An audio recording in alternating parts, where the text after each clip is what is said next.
Welcome back for another episode of the Ross Bolen podcast. I am your aforementioned host, joined as always by my good friend, Mr. Jared Borislow, the only other Bolen Media employee, veteran content creator extraordinaire. Jared, how are you today? I'm doing great, Ross. Jared. Yeah, you said it. Jared.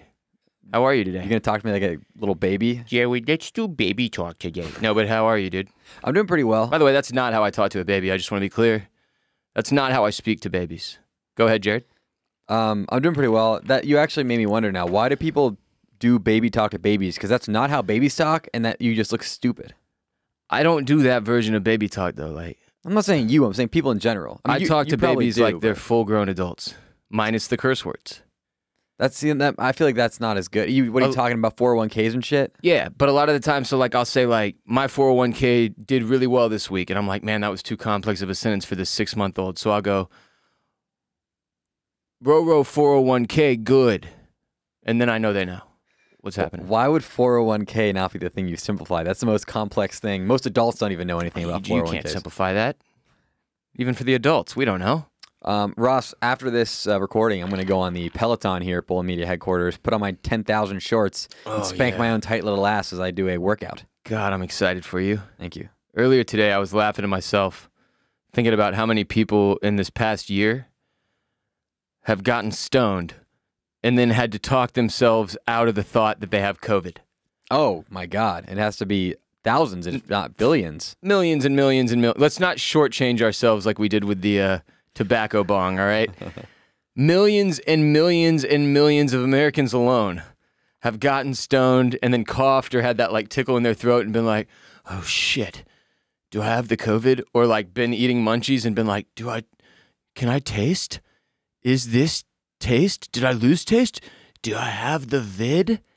Yeah, the fact that like the symptoms themselves are all like things you could paranoia yourself into thinking you have is concerning for the stoners of the world. Still doing cough call-outs all 2021, by the way. If you cough and you're stoned or you're a weed smoker, just yell out, weed cough, and you're good to go. What if I like am eating a sub and I have a piece of lettuce stuck in the back of my throat? Do I have to go, lettuce throat cough? Yes. That's confusing to people. Then I have to explain the whole thing. If you don't get that, lettuce throat cough. If you don't get that, you're a moron. Come on. It's episode 420, Jared. Did you know? I knew, yeah. Yeah, so I've got the sunglasses on. Famous sunglasses now, I'd argue. And it's just occurring to me now as I talk into this microphone that I have therapy after this. And can't really wear the sunglasses to that, can I, Jared? Why not? Probably be a bit of a red flag for the good doctor when I sit down in sunglasses like, sup, you got any snacks? Wait, the good doctor? Like Dr. Sean Murphy? Yeah, that's my therapist. Wow, what can't he do? I know, right? Anyway, I figured we might as well start the show today with our most 420 friendly segment. Hit it. Grab your light, this is stuff the Wikipedia when you're high. The Wikipedia when you're high.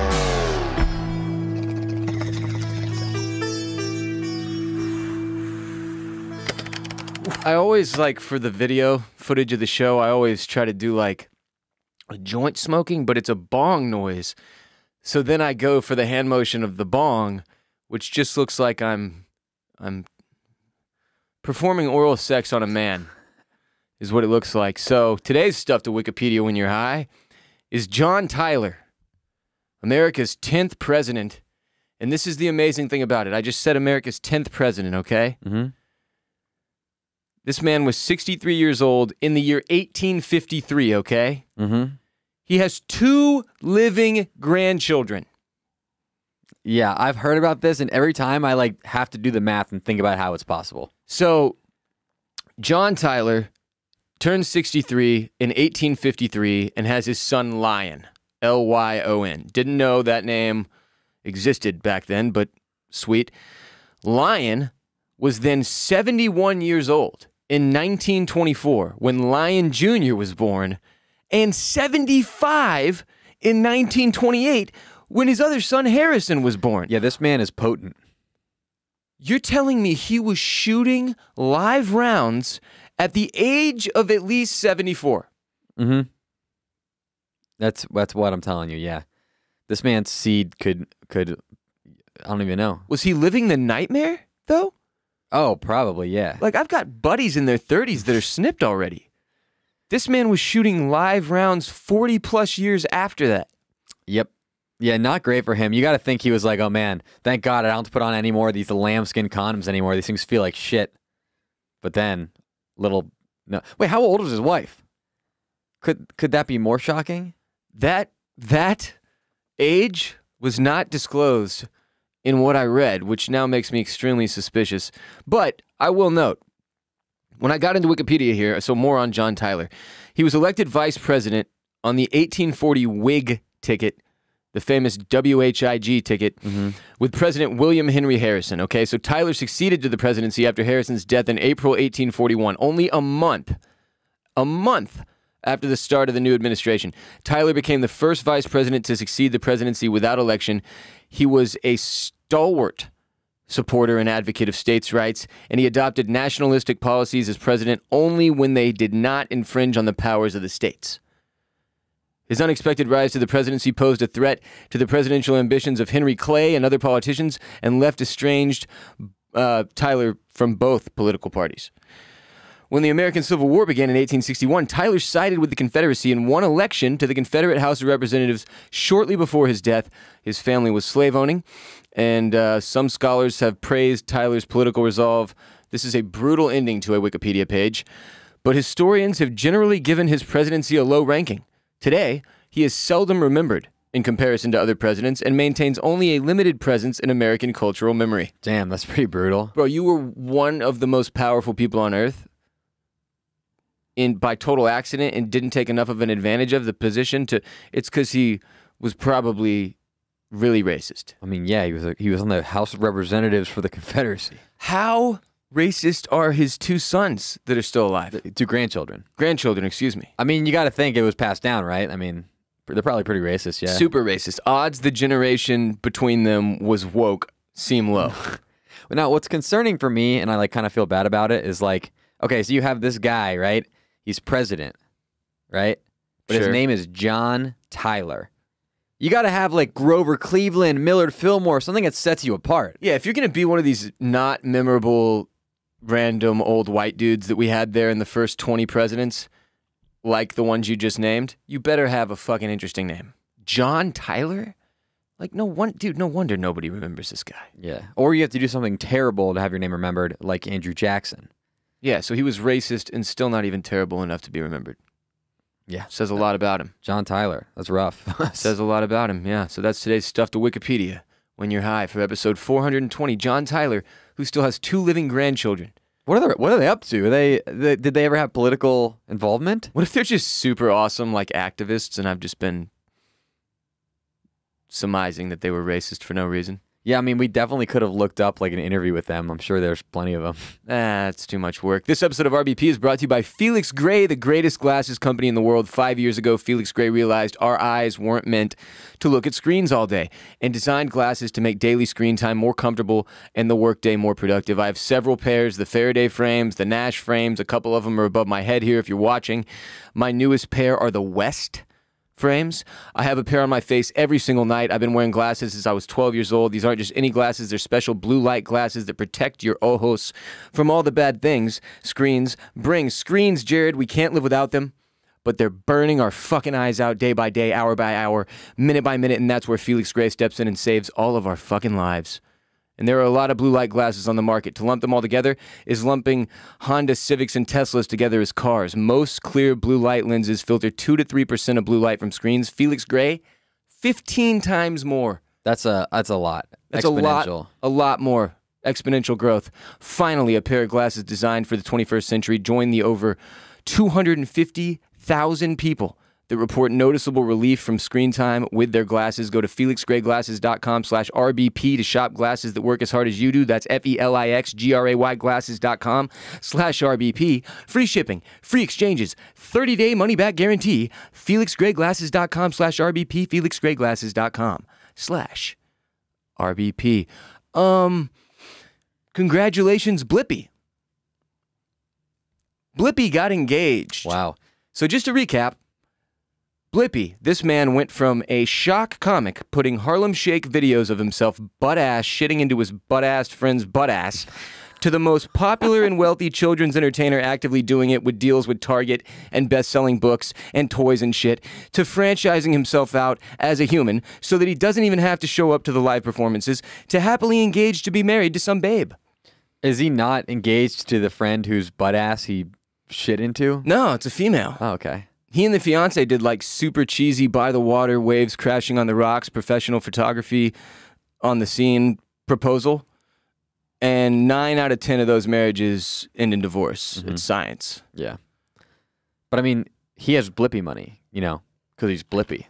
So like, It's true. I feel like if there's no prenup, then she'll, yeah. We want prenup. Yeah. Yeah. Although we want prenup. It's something that you need to have. Yeah. Because when she leaves your ass, she's going to leave with half. It's exactly right, Jared. That's exactly right. Jared, huge hip-hop head. What is that? What song is that from? It's Gold Digger, Oh, Kanye okay. West and Jamie Foxx. Do you know Kanye hates that song? Really? Yeah, he says he did it just for the commercialism of it. That's an all-time great song. He needs to, like, let the commercial side of that go, dude. Him and Jamie Foxx crushed that. Jamie Foxx in that song, like, I want more of, like, Or maybe that. it's Jamie Foxx that hated it. One of them hated it. I want more of that Jamie Foxx, just I'm like a little high. screaming stuff. You're a towel. I'm gonna take my money. Regardless, Blippi is the American dream. He is also white privilege personified. Black comics aren't allowed to poo on each other and then make it huge as children's entertainers in this country. And it's time we acknowledge that as white entertainers, Jared. I acknowledge it. You and I, we have that privilege. We can shit into each other's asses and move forward as if nothing happened. Now, I will say this, slight counter-argument. Pee Wee Herman, a noted, very famous child's comedian, did get canceled for masturbating in a lewd movie theater. He did. He did. They took that show away, I think, after that. I love that show. Yeah, it was Isn't that how he weird. laughed? He was one of the OG, like, quirky comedy that broke through to the mainstream. Yeah. Because if you think about it, like, Pee-wee in 2021 is on Adult Swim, right? Yeah. Like, that's super weird, that show. Yeah. Oh, that is stoner. That is a complete stoner show. It's okay. I Dude, he liken was in it. the movie Blow. I liken that to Adventure Time. I can't- Right? Adventure Time I is can't feel stoner. my face. It's stoner comedy masquerading as a child's show. Yes. Because only children could find that funny sober. So it only flies with children, but then, like Adventure Time, when I was in college at least, all the stoners watched Adventure Time. Or like Foster's Home for Imaginary Friends and shit. Like these shows, there are so many kid shows that are just stoner shows that are, they have to say they're for kids because they're so weird, they could never get on TV anywhere else. I mean, frankly, all the Disney classics are better stoned. All of them. Sword in the Stone, stoned. Okay, by the way, you ever watch Tarzan and watch how the bad guy in that dies? It's pretty No, rough. He gets hung on a vine, and you see the shadow of him getting hung. It's dark. It's very dark. There's a lot of deaths in Disney that are pretty dark. Also boners.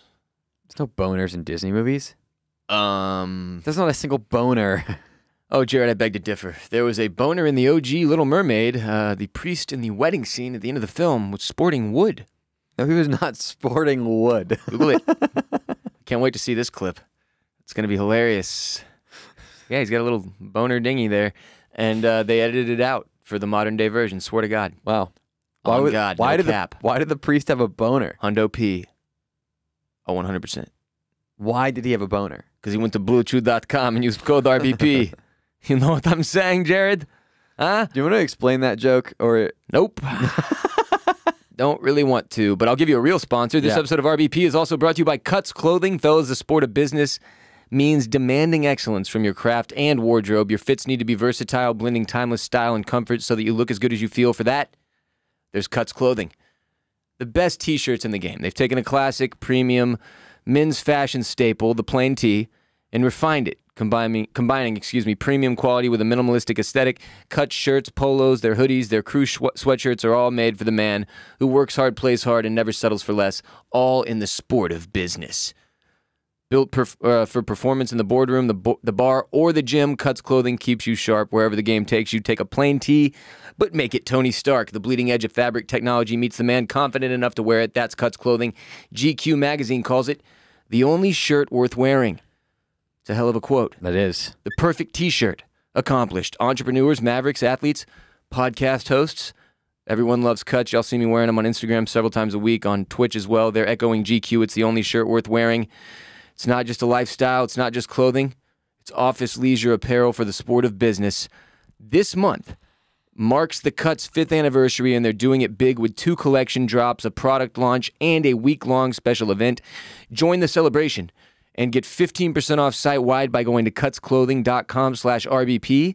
That's cutsclothing.com/RBP for 15% off and access to anniversary events all month long. cutsclothing.com/RBP. It's time for Insane Headline of the Day here on episode 420 of RBP. From NPR, we're doing 3-letter, what are those called? Acronyms. Acronyms, all episode long. Here's your headline. Tom Daley is knitting his way through the Tokyo Olympics. Can I just read some of it rather than trying to explain myself? Yeah. If watching Olympic competitions has been sparking a bit of anxiety, you might want to turn to knitting. British diver Tom Daley certainly has. Photos of Daley knitting what appears to be a pink, purple, blue pouch of sorts were posted all over social media Sunday when the athlete sat in the stands watching the women's springboard diving event in Tokyo. As of Monday morning, it appears Daley is working on another project using white yarn. Again, this is from NPR. Daley said on Instagram that knitting has become his way of finding calm, mindfulness, and it relieves stress. He even has a separate knitting account called Made with Love by Tom Daley, where he posts his creations, including doggy jumpers, that he sells to raise money for charity. We need to get your dogs in doggy jumpers from Tom Daley. I've got some good doggy jumpers, but none from Tom Daley. You know Tom Daley won gold. I love gold. So that's huge. Yeah, so he not only is he a gold medal winning Olympic athlete, he also is a gold medal potential knitting person when that makes it to the Olympics. And I guarantee you, a lot of people, especially teens watching, were like, this guy's knitting? So lame. Dude, whatever you have to do to make it through. You do you, player. Knit, play battleships, get a tattoo of a giant tiger on your back. Life is hard, and we're all just trying to survive out here at the end of the day.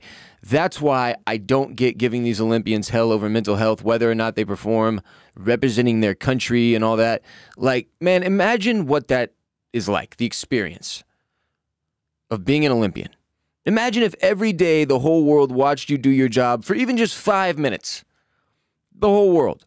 And all these people were telling you the pride of your country depended on your performance when really it was just a massive piece of content to sell commercials. So, like, if we had a live studio audience here for the podcast, and everybody's like, yeah, you guys got it. And if you have a bad show, I'm going to fucking ask for a refund. Or you're disgracing America. Yeah, I wouldn't like that. It'd be a bummer. Your dogs. Some people did say that a lot last year. You're disgracing America. I was like, fuck you. Yeah, well, Yeah. your dogs are our audience, and they never say shit. They usually sleep. They're non-political, so they've been cool with all this. I don't know. I feel like. Here's a question. You think Bella's a chauvinist? I think Bella might be part of the Whig Party. To be honest, she seems like a big states' rights dog. That's true. I could see that. She is a big states' rights dog. Everybody knows that about Bella. I mean, states' rights, libertarianism. Now, Bruce, on the other hand, he's a complete communist. Yeah, it's kind of fucked. Oh, shouts to Socialist Coles. Today's episode of RBP is also brought to you by 10,000. I've been wearing their 7-inch interval short with the liner and their lightweight shirt. Tons of features like silver ion for odor protection in the shirt. It's breathable and lightweight shell fabric with stretch optional liner that is very comfortable and prevents chafing. Perfect summer shirt. Perfect if you're working out in the summer. Jared and I work out in the Ross Fit Garage. That's where he goes and rides the Peloton. It's where I do weights and stuff. A little bit of jump rope here and there if I'm feeling spry. So I rock my 10,000 to make sure that I don't die because it's 100 freaking degrees outside every day here. These are lightweight, breathable, quick drying. 10,000 makes the highest quality, best fitting, most comfortable training shorts I have ever worn. At the core of 10,000 are 3 core training shorts built for all the ways you train. The interval short, versatile and great for high interval training, spin, metcons, short runs, anything else you can think of. The foundation short, built for durability for tough gym days and outdoor adventures. The session short, super lightweight, perfect for running, yoga, and mobility. 10,000 is a direct-to-consumer company, no middleman, so you get premium fabrics, trims, and techniques that other companies and brands simply cannot afford. A team of over 200 athletes test their gear to ensure the perfect design, fabric, trims, and fit. You pick the short that's best for your training and then personalize it with custom liner and inseam options. Over 10,000 5-star reviews, free shipping and returns, lifetime guarantee. Their stuff is awesome. It's now the official clother of RossFit. Jared, you love it. Oh, I love it. Love it, Jared. These are some of the most comfortable shorts you can put on. And if you're going to be doing crazy, like Olympic level training, like I do on the Peloton, yes, we have had to replace the pedals 5 times because I like was riding and pedaling so fast that the Peloton actually started to move down the street. Yeah, look, I've worn a lot of different shorts to work out. All right, and obviously you can get away with working out in crappy whatever brand shorts, and it's fine. But if you really want to be comfortable, feel your best, and perform your best, 10,000, this is an insanely premium product. They're incredible. You feel like you were given, like you're a college athlete who was given like the fancy like $500 pair of shorts. The newest tech. Yeah, that's what you feel like when you put these on. 10,000 is offering our listeners 15% off. 15% off your purchase. You just go to 10,000.cc and enter the code RBP to receive 15% off your purchase. That's 10,000 spelled out. TENTHOUSAND.cc. Enter the code RBP, 15% off your purchase, and you support the show, and you get the best workout gear that I've ever worn. Ross, I have a segment, surprise segment. Surprise segment. Okay, this is off the rundown, but sure, what's up? There are certain dog names that I've come across, not just lately, but throughout my life. I think we need to have a ban on some dog names. Like which ones? Okay. I think if it's a localized dog name, for example, we live in Austin, Texas. The most famous food here is brisket. Somebody named their dog Brisket. And he goes, "Hey, come on, Brisket. Brisket, come here, buddy. Come here, Brisket." I don't feel like there are many foods you can get away with naming a canine. I've heard of another dog named... Get over here, Taco. I've heard of a dog named Pesto. Pesto the dog. Why not just name your dog Pepto-Bismol at that point? Like, I think there should be maybe a list of like 10 approved names that the American populace votes on. Like Fido, Rover, Chief, Tank, Rex, Captain, Rex, Bruce, Bella, Millie, and Peter Pan. I love how we sneak in just our bias on our 3 dogs. Good Lord. Those now I have 10 to throw names. Harvey and Penny in there too. That's 5 dogs just on the Bolen Media Squad we got to cover. So we only got 5 more slots. Yeah. Well, it's tough pickings. It is. And now here's the issue though. Why would you even pick a name for your dog when I don't know a single person who calls their dog by their dog's actual name? I call my 2 dogs 15 different variations of their names, but very rarely their actual name. Let's go back and forth and say things that we call our dog. I'll go first. I call my dog Millie Danny Dinkins. I call Bruce Moose. I call Millie Snooty Duty. I call Bella Belly. I call Millie Stinky Dinkins. I call Bruce Mr. Bruce. A lot of the time. I guess that's his name, though. I call Millie Stinky Bloppo Badingus. Look, I'm not in the state of mind to quick think here, to come up with stuff off the top. But we've done this before. I've gone through the list of names for both my dogs in past episodes. I will say that. So it's out there somewhere. The proof. Yeah. But the point being... Bellita is another one I call Bella. Bellissimo. We have an issue with dog names. People are using their dog's name when they get a dog as like a status symbol, right? Are they? Yeah. They're like, oh, I got to pick a really, really cool name for my dog so that I can have better Instagram posts. I was just like, I want to make a funny people name for my dog and name him something that doesn't match up with him. Like, you can't judge a book by its cover sort of thing. And I chose Bruce because of the shark in the movie Finding Nemo, and Bruce Wayne and Bruce Springsteen and Bruce Almighty. And then Bella was just named Bella when I adopted her.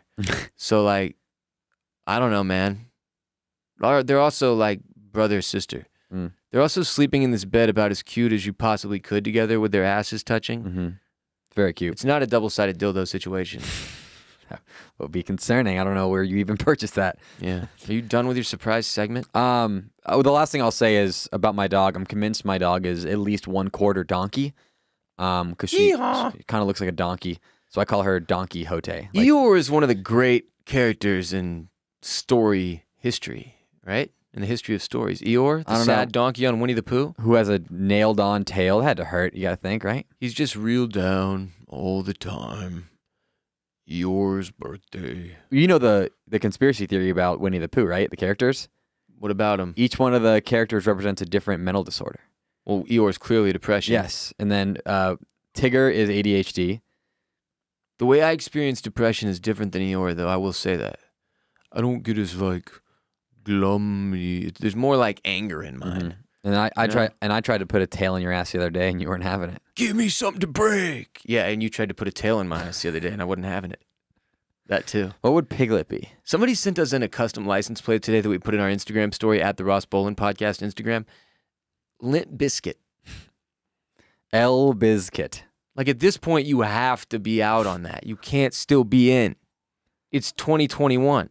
But How many times do I have to say it this episode? You can still, I think, be a Limp Bizkit fan in 2021. But, like, it has to be only a few songs. Can't be, like, all the whole catalog. It definitely can't be Nookie. I've listened to that song now, and I can't understand what made it so popular in the 90s. You just can't do it all for the Nookie in 2021. It's just not a good song, though. Like, I don't even see how it was even catchy back then. It was sick, dude. I loved that song. I jammed it so hard. Like, I can see Give Me Something to Break. Like, that still kind of goes. Jared, I wanted to do it all for the Nookie. I bought a red Yankees hat. No, you did not. Yes, I did. I didn't wear it. I didn't have the balls to actually do it. I have a question. Yeah. What is the Nookie? The Nookie is the vagina. Oh. The punani. So that's what Fred Durst was doing it all for that? The chihuahua. So Fred Durst was the original guy who was risking it all. The muff. Right? Yeah, he did it all for the Nookie, so he did risk it all for the Nookie. Yeah, he was risking it all. So Fred Durst is the originator of risking it all. Yeah, Jared, you can take that cookie and stick it up your ass. Yeah, what? This is Stick what it up I your don't ass. get. Stick it up your ass. That's what I don't get about this song. He's willing to do anything to have sex, but there's a cookie involved and you can shove it up somebody's ass? Like, what the fuck is he talking about? It's like somebody asked him, hey, Fred, why'd you do that? And he went, I did it all for the Nookie. So you can take that cookie that this guy happened to be eating and stick it up your ass. Because he's just an angry guy, you know? We need like a VH1 I Love the 90s, and it's Fred Durst telling that exact story. Yeah, so I was talking to my buddy John. He's eating this chocolate chip cookie. And he asked me about why I did this horrific racist or dumbass thing I did because I'm Fred Durst. And, you know, I told him I did it all for the Nookie. Take that cookie and stick it up your ass. And then I was like, you know what? That's a song. I hit the studio. 3 hours later, Nookie was being mixed and mastered. Fuck Fred Durst. Give Me Something to Break, though. Pretty good song. It's just one of those days. Dude, it's a great song to work out to or get into like a bar fight to. But not much else. Yeah. Yeah. If you're trying to get worked up into a horny rage, that's the song like for that, you. That's one of those songs I'll catch myself raging to in the car, and I'm like, I'm going to get into an accident. Like, ooh, speaking of which, we always talk about how there is a lot of people who walk across the street and jaywalk near your house. And I almost hit one of them this morning. And I mean, like, well, they're all gone now. Oh, no, they're not.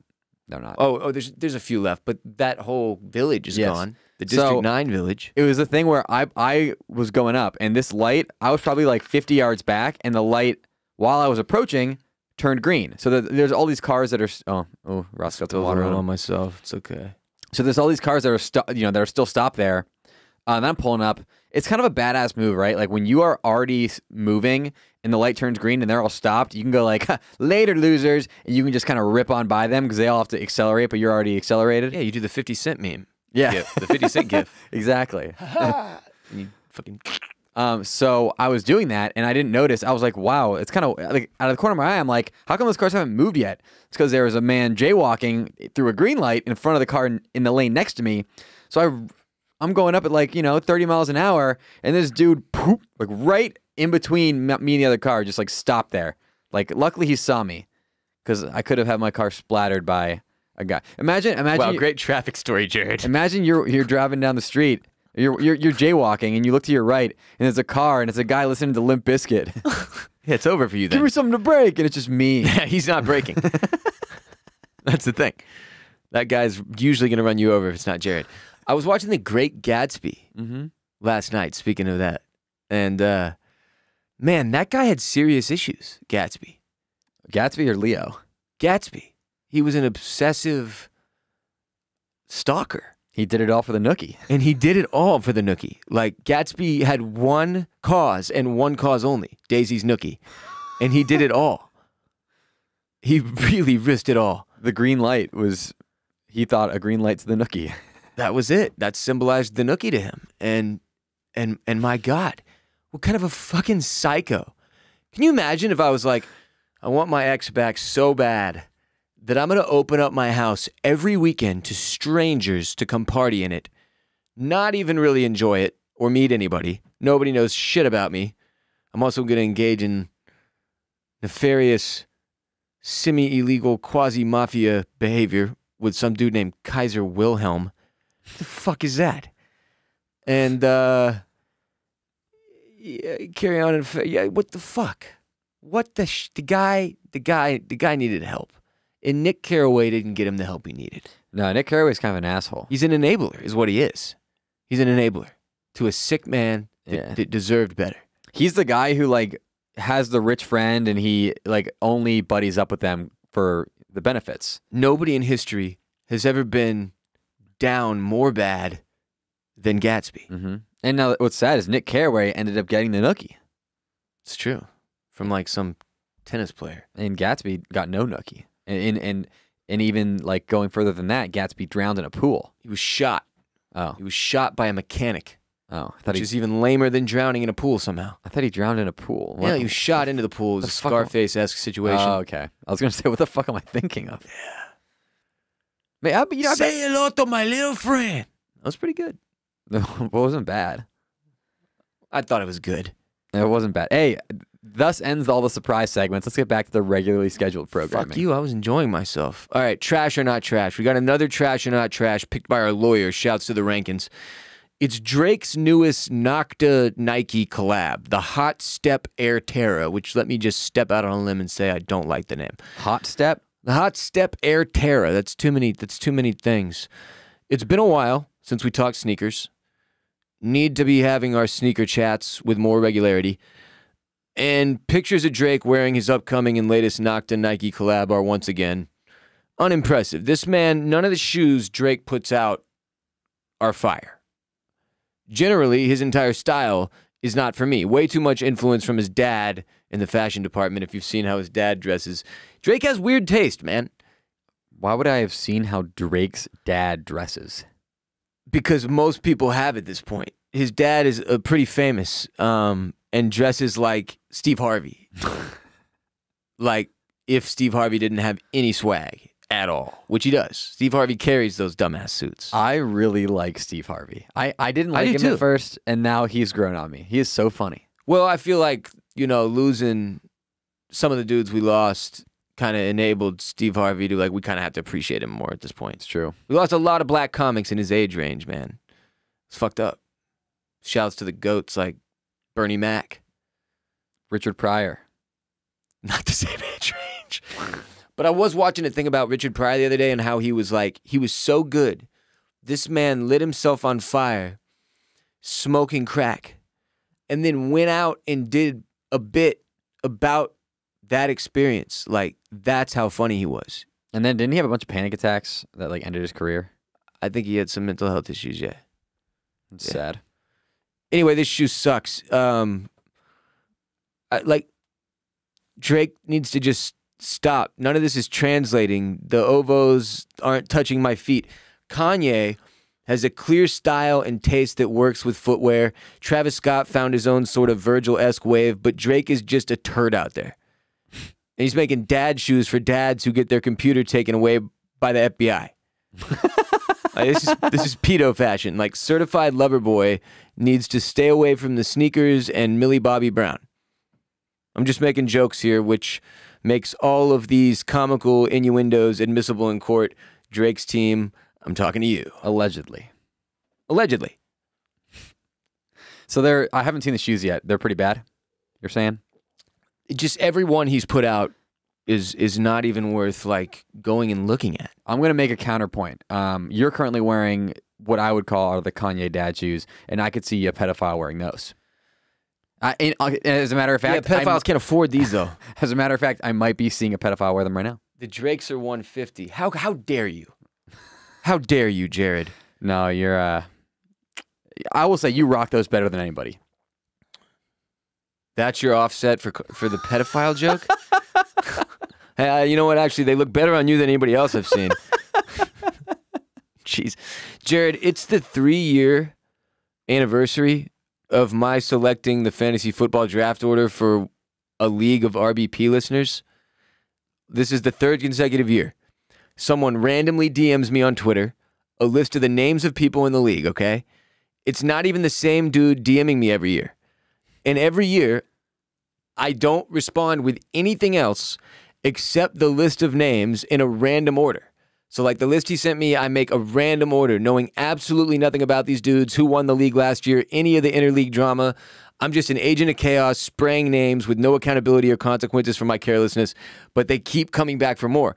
So shouts to Nick, Spencer, Cameron, Andrew, Fan, Logan, Sogero, Sean, Daniel, and Rory. That's not the order, by the way. That's the order the names were sent to me in. I don't want to spoil the results.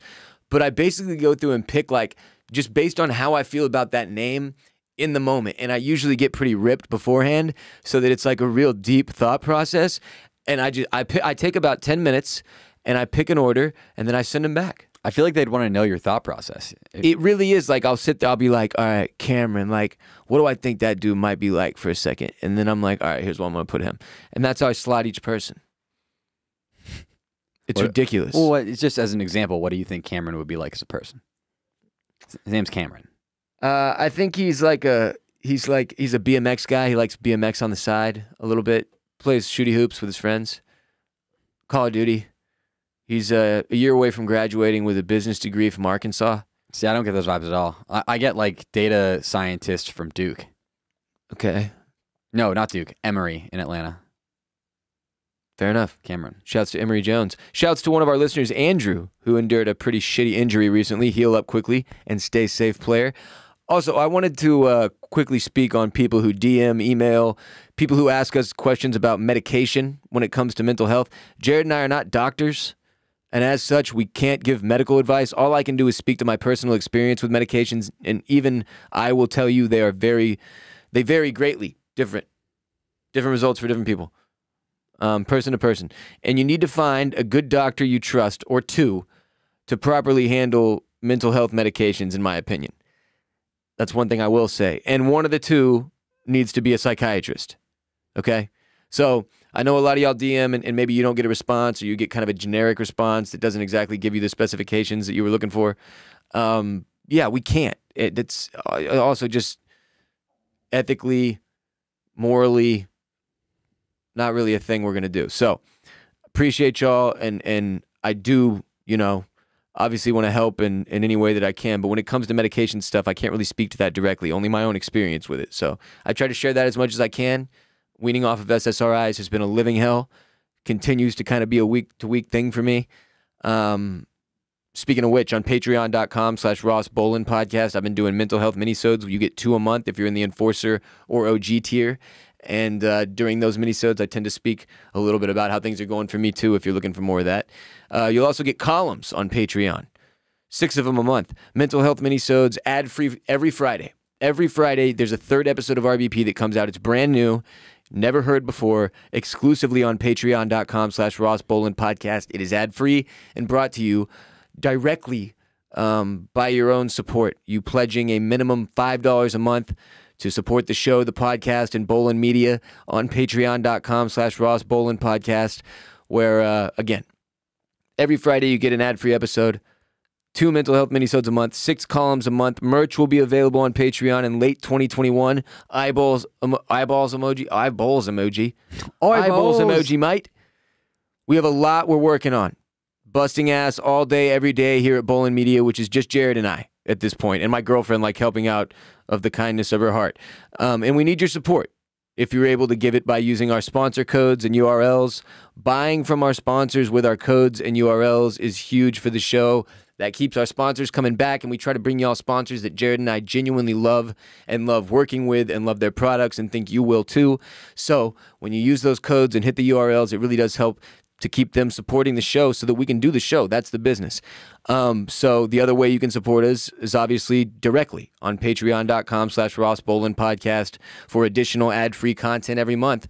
And we appreciate each and every one of you. This is like the first month in several months where we broke the first of the next month and didn't drop back below 1,000 supporters. We generally lose about 10%. That's like the Patreon standard to like credit cards being canceled or lost or expiring or whatever, or blah, blah, blah. So if you're on Patreon supporting us, we appreciate you. If you're not there, go there. Lots of content you haven't heard, and the second you sign up right now to support the show, you get access to all of that. Yeah, get in there. You might be thinking right now, oh, I'm all caught up on RBP. I just listened to episode 420. Liar. Guess what? You have like 90 episodes of RBP you've never listened to. Your life is a on lie. Patreon. The second you sign up, you get access to the whole backlog. Wow, J-Bone just figured out your whole week for you. It's RBP all week. Hey, guess what? One of the episodes is me interviewing Jared's mom. That's true. With Jared. And there's another episode with my brother is on it. That's true. So you can get to know the Borislow family a little if you get on there on patreon.com/Ross Bolen podcast today. Support the show. Become an RBP gang member. Join the Enforcer tier or the OG tier if you want to go above and beyond and get a bunch of extra content in exchange for your incredible support. Patreon, patreon.com/Ross Bolen podcast. Jared and I will be back there on Friday like we are every Friday with an ad-free episode. Until then, y'all keep it real. Stay safe. Do some good today, you know? Get out there and do some good. Do some good.